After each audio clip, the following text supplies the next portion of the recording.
ये नींद है, भोजन है। अब जैसे भोजन है, रोज आप आधा कवल बढ़ाते चले जाइए, धीरे धीरे डाइट बहुत अच्छी बढ़ती चली जाएगी। और आप घटाते जाइए तो 1 रोटी 2 रोटी में आपका काम चलने लगेगा। 2 रोटी दाल, थोड़ा सा संयम नियम से चलो, बहुत अल्पाहार करने लगोगे, स्वस्थ शरीर रहेगा।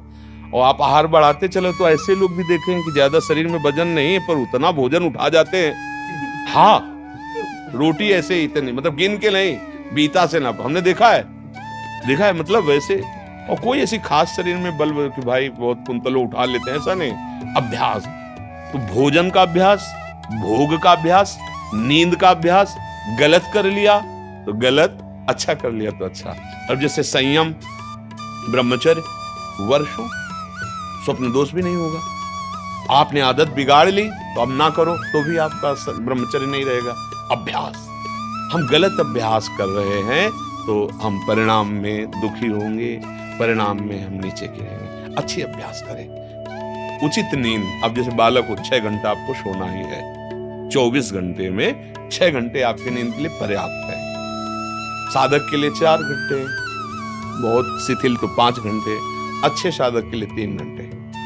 3 घंटे में 24 घंटे की खुराक बिल्कुल फिट हो जाएगी इंद्रियों में। अब जो 12-12 घंटे सोते हैं उनको क्या बताएं। अब कुछ ऐसे कि खाए पिए सोए, अगर दिन भर न बोलो तो सोते ही रहे। अभ्यास है, आप सोने का अभ्यास कर लो तो उसका अभ्यास हो जाएगा। अभ्यास है बच्चा, अभ्यास ठीक कर लो तो आपकी दिनचर्या ठीक हो जाएगी। ऐसा महाराज जी, इसी विषय को और एक तो प्रश्न आते हैं कि जो रात को लेट नौकरी से आते हैं, फिर महाराज जी वो सुबह थोड़ा सा लेट उठ सकते हैं महाराज जी? कै बजे तक रात में? जैसे रात को 11-12 बज गए नौकरी से खाने पीने में, फिर सुबह 2 बजे तक ड्यूटी रहती कई बार। अच्छा, मैं 12 बजे से 2 रात को नाइट शिफ्ट हो गई तो महाराज जी इनके लिए तो अलग विधान हो गया महाराज जी। ये मतलब ब्रह्म मुहूर्त में उठे बच्चे। हाँ, अब जैसे रात्रि में ड्यूटी करते हो तो 6 घंटे तो सोना ही पड़ेगा, क्योंकि शरीर जो श्रम युक्त है। तो अब उसको फिर दिन में तो छुट्टी होती होगी, मतलब उसको समय तो ऐसा थोड़ी होता हो कि साधारण दिनचर्या वाली ड्यूटी में फिर जाना, ऐसा तो नहीं होता होगा। रात वाली ड्यूटी के लिए मतलब दिन वाला तो फुर्सत होगी, होता होगा ऐसा। अब हम तो कभी की नहीं तो हमें पता ना नाइट और ना दिन की, रात दिन की ड्यूटी एक ही रही है। राधा वल्लभ सिंह, हरिवंश सिंह, वृंदावन सिंह वंचल हमारी। तो 6 घंटे सोने के लिए विधान जैसे है, तो अगर आपको पैसा कमाने की इच्छा हो तो उसके बाद भी ओवर टाइम कर सकते हैं, आप ड्यूटी कर सकते हैं ना। 2 बजे जगने के बाद आप सोचोगे यार 2 घंटे अगर और हम कर लेते हैं तो इतना मिल जाता है। तो अगर ऐसा ओवर टाइम भजन के लिए हो जाए तो लाभ मिल जाए। अब आप 6 घंटे सोने के निकाल लो।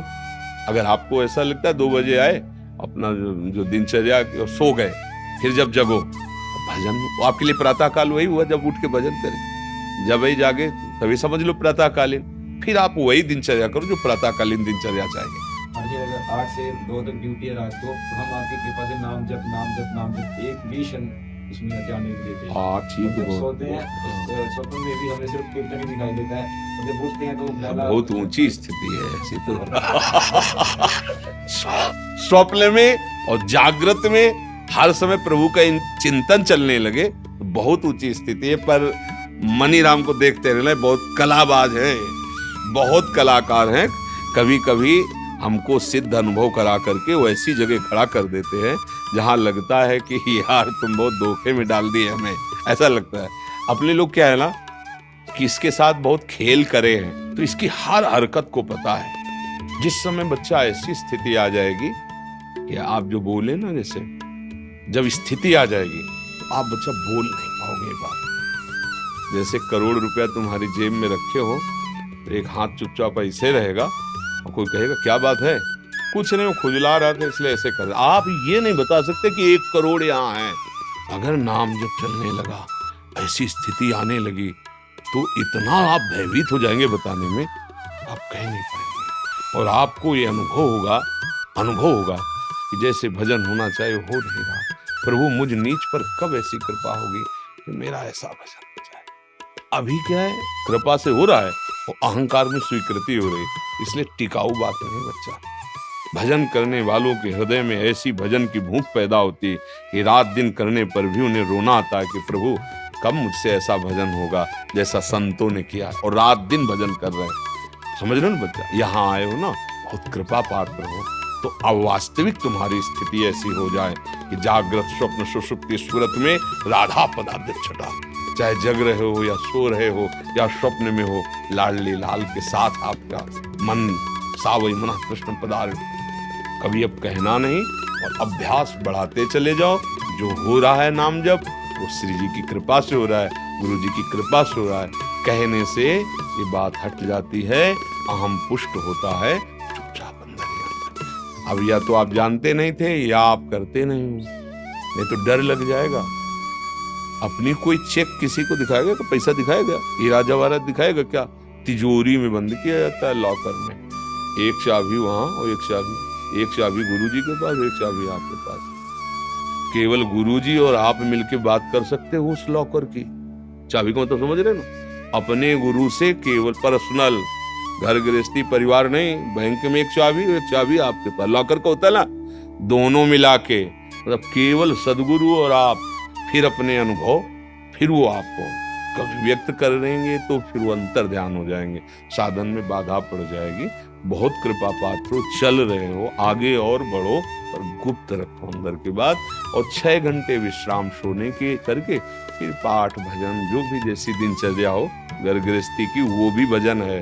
जैसे अपने लोग कभी कभी कड़वी बोल देते ना, खिलाफत की बात, ये थोड़ा एक आता है सुदर्शन चूर्ण, सुदर्शन चूर्ण है, बहुत कड़वा होता है पर वो बुखार को जड़ से नष्ट करता है। तो अब सचिव वैद गुरु 3 जो प्री बोले भयास, राज धर्म तन 3 कर होई बेगही नाश।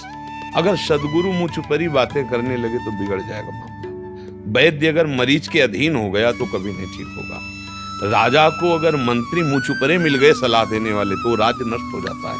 इसलिए जैसे अपने लोग हैं ना, तो आप हमारे मित्र हैं, आप हमारे बच्चे हैं, आप हमारी आत्मा हैं, जैसे भी भाव से, व्यवहारिक भाव से भी, परमार्थिक भाव से आपको वास्तविक मार्ग मिल जाए, आप वास्तविक सुख में पहुंचे। इसलिए हो सकता है कि कभी आपके प्रतिकूल कठोर वचन, नाटक कर रहे, आप सच्चे चल रहे हो, आप सोचोगे मैं तो जप रहा हूं कि महाराज जी डांट क्यों रहे, नाटक। जो आपका अहम जाल बिछाना चाहता खत्म खत्म, और वो सुरक्षित हो गया। जो था माल वो पूरा सुरक्षित हो गया, कोई नहीं लूट सकता। अब अगर आप प्रतिकूल सोच गए, यार बाबा से हमने प्रार्थना की, बाबा ने हमें दबका दिया, भजन तो करते ही हो, कुछ दूसरे को तो माला पहना देंगे, जो मैं भजन करता हूं मुझको दबका दिया। ये तभी कहा दुर्गम हो, संतों का समागम बड़ा दुर्गम है। जब देखा जाता है ना, जैसे मान लो एक आदमी बिल्कुल गंदे आचरण करता है और उसने कहा कि आज से मैं गंदा आचरण छोड़ता हूं, बस ये है कि हम 10 मिनट नाम जपेंगे राधा राधा। शाबाश, बारे बहादुर, चिंता मत कर, हमारा साथ है।